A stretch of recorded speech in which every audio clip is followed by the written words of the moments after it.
Eu me envolvi com o sudário em meados da década de 70 porque eu administrava um estúdio fotográfico, um estúdio comercial, mas principalmente trabalhava com assuntos científicos, técnicos e médicos. Nova descoberta sobre o sudário de Turim.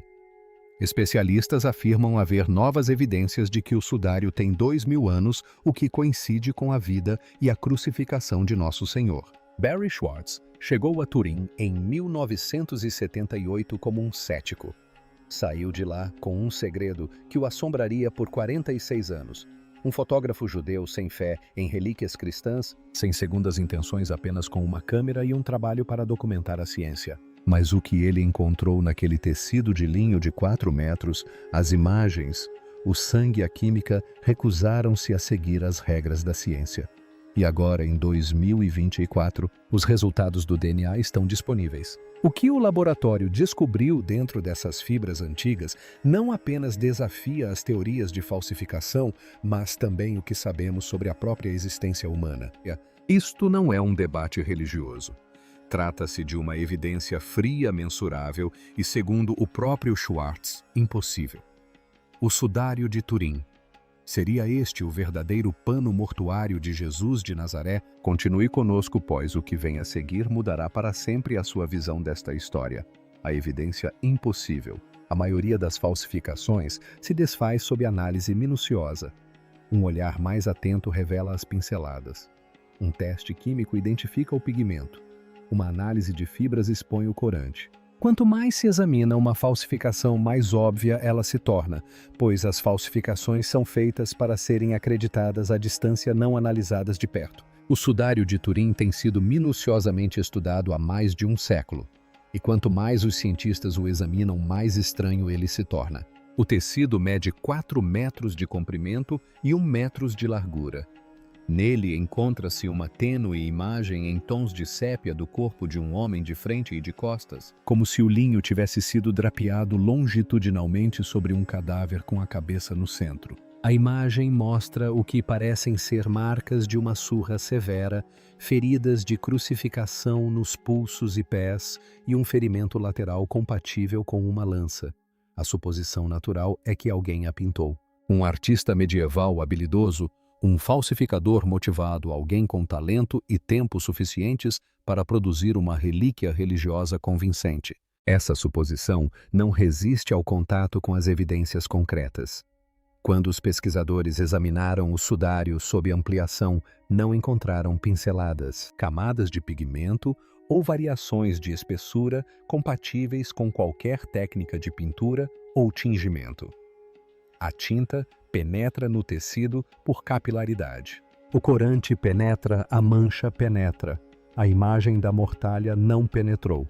A descoloração que afetou a imagem ficou confinada aos 200 a 600 nanômetros mais externos da superfície de cada fibra. Para se ter uma ideia, um único fio de cabelo humano tem aproximadamente 70.000 nanômetros de largura. A imagem afetou uma camada de fibra com menos de 1% da espessura de um fio de cabelo humano.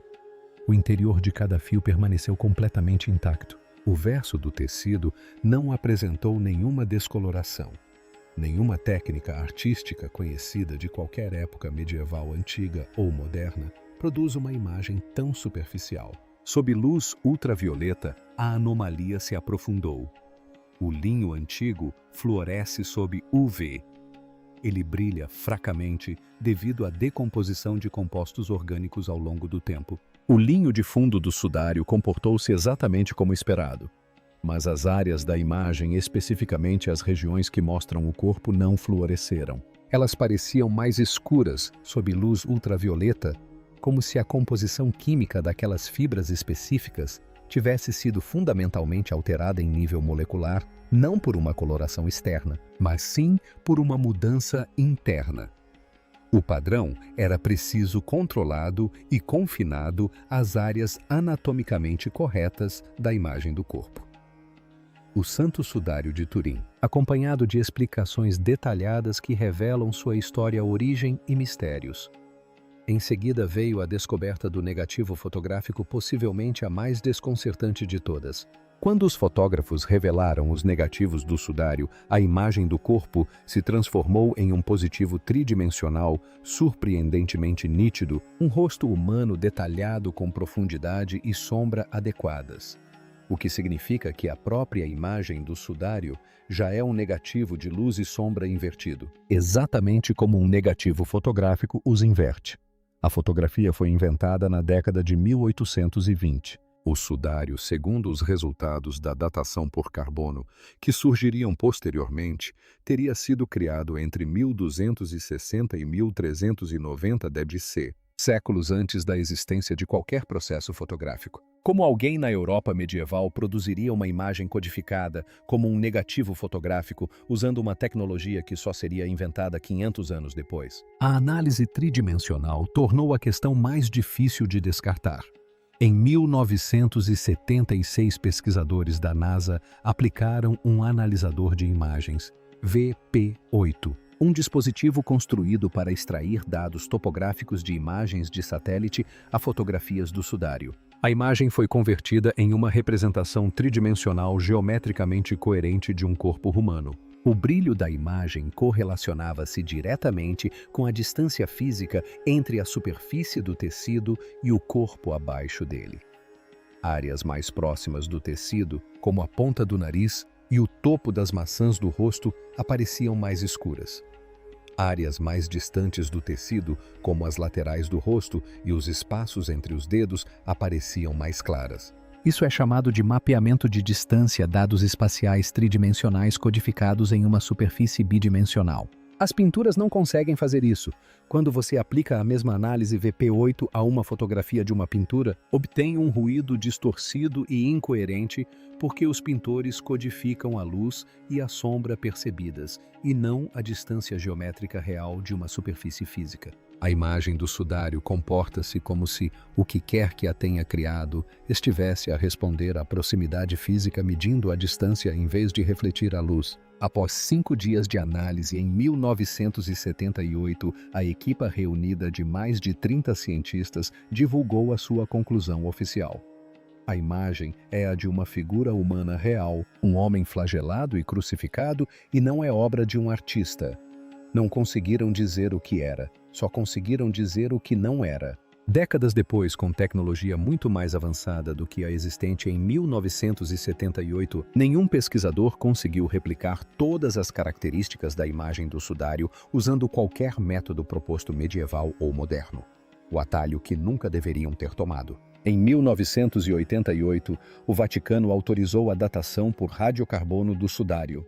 Era para isso resolver tudo. Amostras foram recortadas de um único canto do tecido e distribuídas para 3 laboratórios independentes, a Universidade de Oxford, a Universidade do Arizona e o Instituto Federal Suíço de Tecnologia, em Zurique.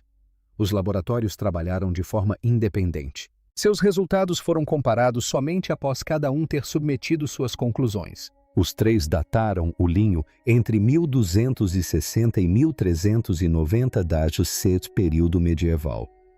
Em 1988, um teste de carbono 14 concluiu que o sudário de Turim, o pedaço de tecido amplamente considerado pela história como tendo sido esfregado ao corpo de Jesus após sua morte, era uma falsificação fabricada por volta do ano 1260. Séculos após a vida de Cristo, o anúncio foi recebido com grande surpresa. Um veredicto. Manchetes em todo o mundo declararam o caso encerrado. O sudário era uma falsificação. A ciência havia se pronunciado. Mas os cientistas que passaram 5 dias examinando cada centímetro daquele tecido em 1978 não estavam convencidos. E quanto mais se analisava a metodologia de 1988, mais um problema específico e sério emergia. A amostra provinha de um único canto, não do centro do tecido, não de uma seção interna intacta, não de um local escolhido por sua limpeza ou por estar distante de séculos de manuseio. O canto amostrado foi o mesmo que havia sido tocado com mais frequência durante as exibições públicas e veneração ao longo de centenas de anos. O mesmo canto que ficava mais próximo do local de um incêndio catastrófico em 1532 que queimou o tecido e exigiu reparos emergenciais. O mesmo canto que especialistas têxteis após exame identificaram como apresentando evidências de possível retecelagem de fios mais recentes potencialmente entrelaçados com fios mais antigos, criando uma seção de tecido que poderia representar dois períodos diferentes misturados em uma única amostra. O protocolo não padronizado para a datação por radiocarbono de têxteis antigos exige múltiplas amostras de diferentes locais do objeto, particularmente de seções internas intactas, longe das bordas e reparos. Este protocolo existe precisamente porque a contaminação, os trabalhos de reparação e o manuseio podem distorcer significativamente os resultados, especialmente para objetos medidos em séculos ou milênios. A amostragem de 1988 não seguiu este protocolo. Uma análise estatística independente dos dados brutos de medição revelou anomalias na variação entre as leituras obtidas em diferentes partes da pequena amostra. O fragmento data do século XIV. No entanto, outros cientistas observaram que o material estava muito deteriorado para permitir conclusões confiáveis e que o fragmento analisado era composto por vários tecidos. Se o tecido fosse uniforme em idade, a variação deveria ser mínima. Os dados mostraram uma variância maior do que a esperada para uma amostra homogênea, o que é consistente com uma contaminação significativa ou com a amostra contendo fios de idades consideravelmente diferentes entrelaçados. A conclusão a que chegaram os pesquisadores que examinaram esse problema estatístico, a datação de 1988, comprovou que o canto específico analisado datava do período medieval do final do século XIV. Em 1988, a datação por carbono do sudário também o caracterizou como sendo da época medieval. Isso não provou que todo o tecido data do período medieval. Essa não é uma distinção menor. Essa é toda a questão. Um tecido pode ter 2000 anos e um canto ter sido reparado no século XIV.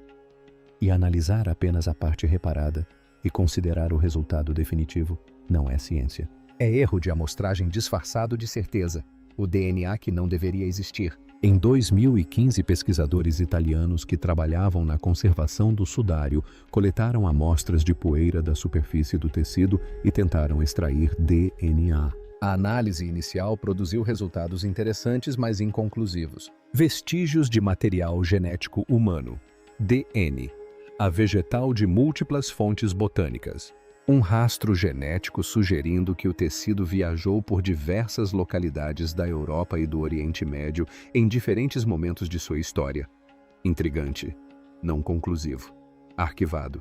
Em 2022, uma equipe de geneticistas retornou as mesmas amostras com uma tecnologia de sequenciamento significativamente mais avançada do que a disponível 7 anos antes. Eles buscavam detalhes que a primeira análise havia deixado passar, e os encontraram. Ocultos nas sequências de DNA humano, havia marcadores genéticos que não correspondiam a nenhum perfil populacional humano conhecido. Agora, cientistas realizaram testes de infravermelho no pedaço de tecido. Eles afirmam que ele tem até 2.300 anos, portanto pode ser autêntico. As sequências eram inequivocamente de material humano do Homo sapiens. Não se tratava de contaminação de outra espécie, nem de DNA animal degradado. Mas a combinação específica de marcadores encontrada no que parecia ser o perfil genético de um único indivíduo não correspondia a nenhum grupo populacional nos bancos de dados existentes. Nem a populações europeias, nem a populações do Oriente Médio. Não se trata de populações antigas reconstruídas a partir de amostras arqueológicas, nem de qualquer combinação consistente com os padrões conhecidos de migração e cruzamento entre humanos. O projeto Genoma Humano forneceu aos pesquisadores um mapa global detalhado da variação genética em todas as principais populações humanas. Cada população carrega variantes de marcadores específicos que se acumularam à medida que os grupos se separavam geograficamente e evoluíam em relativo isolamento. Quando as populações se misturam, a genética resultante segue padrões previsíveis com base em rotas de migração documentadas, sobreposição histórica e cronogramas de cruzamento. Os geneticistas conseguem analisar um perfil de DNA e rastreá-lo ao longo da história populacional com considerável precisão. O DNA do sudário não foi rastreado até nenhuma origem reconhecível. Um pesquisador envolvido na análise descreveu a descoberta em termos contundentes. Os marcadores genéticos sugeriram ancestralidade de populações que nunca tiveram sobreposição geográfica. Espera-se encontrar marcadores europeus ou do Oriente Médio, ou combinações consistentes com migração e cruzamentos documentados. E o que a amostra do sudário revelou foi uma combinação que, segundo os modelos atuais de genética populacional humana, não deveria existir em um único indivíduo. A análise mais aprofundada tornou tudo ainda mais estranho. Algumas das variantes genéticas identificadas eram marcadores arcaicos conhecidos de populações humanas antigas, mas que estiveram praticamente ausentes do conjunto gênico por milhares de anos antes do século I depois de Cristo. Não se tratavam de sequências neandertais, nem de material denisovano. Era como se o perfil de DNA pertencesse a alguém cuja ancestralidade incluísse populações sem contato, documentado entre si, portadoras de variantes genéticas que o passar do tempo deveria ter apagado. Quando essa descoberta chegou a Barry Schwartz no início de 2023, sua reação foi de ceticismo imediato. A análise de DNA antigo é de fato pouco confiável. A degradação produz resultados falsos. Esses séculos de manipulação humana criam camadas de contaminação.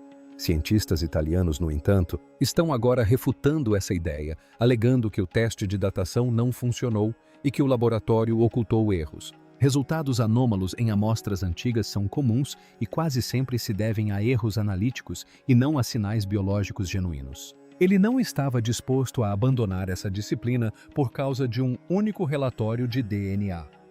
Ele examinou a metodologia diretamente. Conversou com os geneticistas envolvidos. Eles realizaram múltiplos controles independentes. Sequenciaram material de diferentes áreas do tecido para separar o material biológico original da contaminação superficial introduzida pelo manuseio. Eles haviam cruzado as sequências anômalas com bancos de dados genéticos abrangentes que englobavam milhares de amostras populacionais. Eles replicaram a análise principal diversas vezes com resultados consistentes. Os marcadores anômalos não eram ruído aleatório e apareceram de forma consistente em múltiplas amostras coletadas especificamente das áreas da imagem e das regiões com manchas de sangue não da superfície geral do tecido, onde se esperaria que a contaminação por manuseio se concentrasse. 3 explicações foram seriamente consideradas. A contaminação por múltiplos indivíduos que manusearam o tecido ao longo dos séculos poderia, teoricamente, criar um sinal genético misto que parece anômalo. Mas a contaminação deveria produzir aleatoriedade, uma mistura caótica de perfis não relacionados. O que a análise revelou foi um perfil estruturado consistente e não ruído aleatório. A segunda imagem mostra o rosto do homem por trás do sudário. Comparando as partes superior e inferior, é possível observar perfeitamente que esses detalhes anatômicos, como o nariz e a boca, correspondem à imagem frontal. Uma população antiga e isolada, com deriva genética incomum, poderia potencialmente explicar combinações raras de marcadores fora dos modelos populacionais padrão. Mas mesmo populações antigas e isoladas se enquadram nos limites da variação genética humana conhecida. Este perfil não. A degradação da amostra que produz erros sistemáticos de leitura era a terceira possibilidade. Mas os erros de degradação também deveriam produzir aleatoriedade. Erros sistemáticos que geram consistentemente o mesmo perfil anômalo estruturado em múltiplas replicações independentes não são uma característica de degradação, são uma característica de um sinal real. Todas as explicações convencionais apresentavam sérias fragilidades. O que restou após uma análise honesta das alternativas foi uma possibilidade desconfortável. O perfil de DNA é genuíno e representa alguém cuja ancestralidade genética não se encaixa nos modelos científicos atuais da história populacional humana. O homem que viu tudo isso antes mesmo de qualquer análise existir, antes do debate sobre a datação por carbono, antes mesmo das amostras de DNA serem coletadas, era um fotógrafo judeu de 32 anos de Los Angeles que não tinha nada a ver com nada disso. Barry Schwartz nasceu em 1946 em uma família onde o cristianismo e seus vestígios simplesmente não faziam parte do cotidiano. Ele cresceu sem hostilidade em relação à fé, apenas com certo distanciamento. O sudário de Turim, se é que teve alguma importância para ele, era a história de outra pessoa, uma relíquia de outra tradição nada a ver com ele. O que Schwartz tinha desde cedo era uma obsessão pela precisão. Para ele, a fotografia nunca foi sobre expressão artística. Era uma disciplina técnica compreender a luz, compreender a óptica, compreender como capturar o que estava realmente diante da câmera, e não o que alguém esperava ver. Ele a estudava metodicamente. Praticava-a rigorosamente. Por volta dos 28 anos, ele já havia construído uma reputação como um dos fotógrafos científicos e técnicos mais confiáveis de Los Angeles. Seus clientes eram hospitais, laboratórios de pesquisa e instalações industriais. Pessoas que precisavam de documentação que resistisse ao escrutínio, não de imagens feitas para lisonjear. Essa reputação foi o que motivou o telefonema em 1977. Uma equipe de cientistas americanos estava organizando uma investigação sem precedentes, um exame científico multidisciplinar formal do sudário de Turim, a primeira vez que os pesquisadores teriam acesso irrestrito para testar o tecido usando equipamentos modernos. Eles precisavam de um fotógrafo que pudesse documentar cada teste, cada leitura dos instrumentos. Eu era o fotógrafo oficial responsável pela documentação do projeto de pesquisa do sudário de Turim. Cada local de coleta de amostras com absoluta precisão. Alguém cujo registro visual poderia ser revisado e verificado por qualquer pessoa décadas depois, sem questionamentos.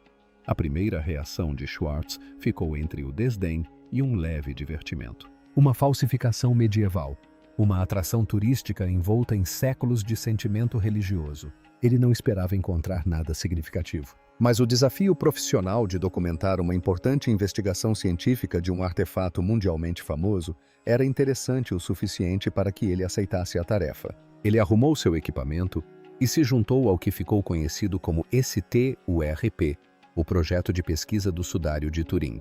O que foi reunido em Turim naquele outubro foi notável sob qualquer ponto de vista. Mais de 30 cientistas físicos do Laboratório Nacional de Los Alamos, a instalação que construiu a primeira bomba atômica, químicos de universidades de todos os Estados Unidos, especialistas em têxteis, analistas forenses, especialistas em processamento de imagens, representação de diversas origens religiosas, cristãos judeus e agnósticos.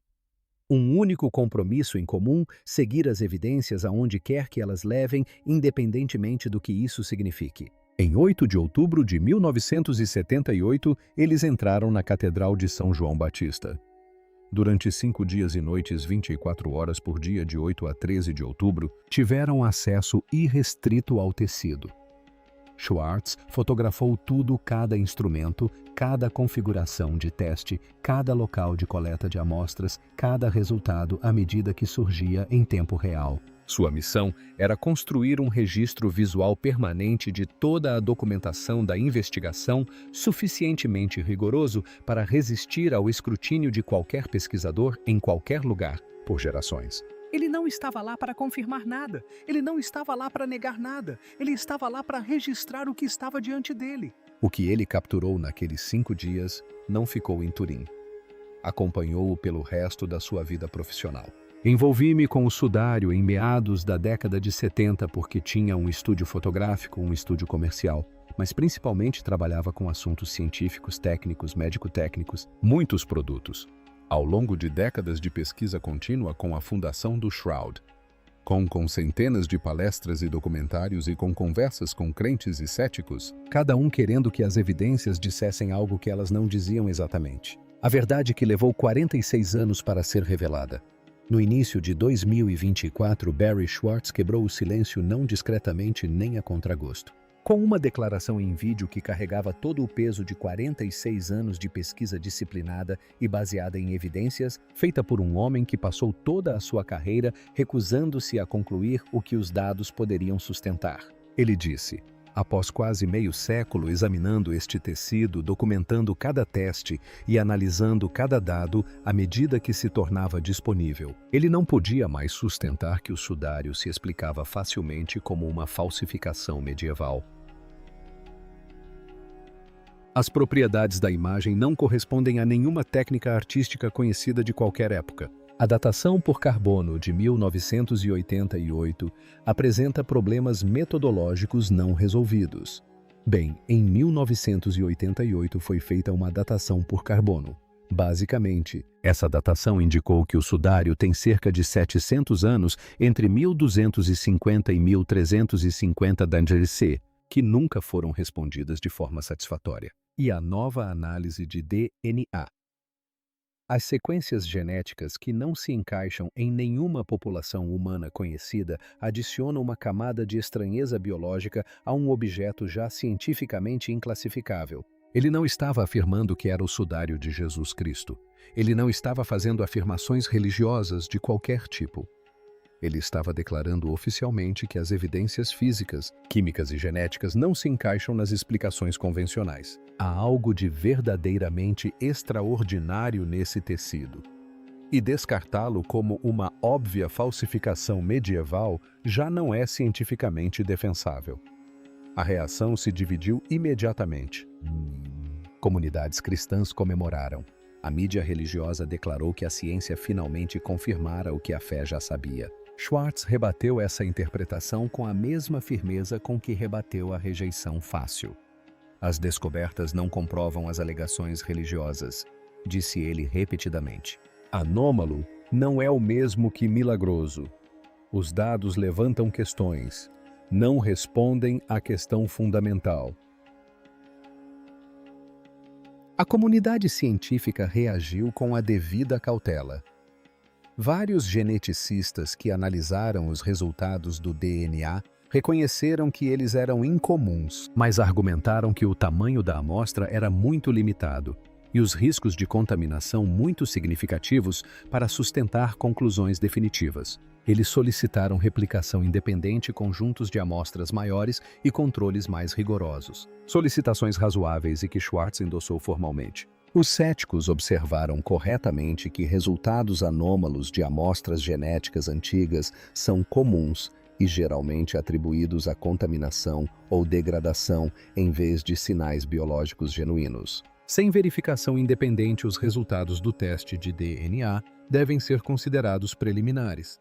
Mas ninguém, nem os céticos, nem a mídia religiosa, nem os geneticistas, conseguiu explicar o perfil completo das características quando analisadas em conjunto. O mecanismo de formação de imagens permanece desconhecido após décadas de investigação por alguns dos melhores cientistas do mundo. A codificação espacial tridimensional não tem paralelo em nenhum meio artístico conhecido de qualquer cultura ou época. O DNA adiciona estranheza biológica às estranhezas físicas e químicas que já eram inexplicáveis. E um historiador observou que o sudário foi submetido a uma investigação científica mais intensiva do que quase qualquer outro artefato arqueológico na história. Após todos esses estudos, os pesquisadores ainda não conseguem afirmar com certeza o que é, quando foi feito ou como a imagem foi formada.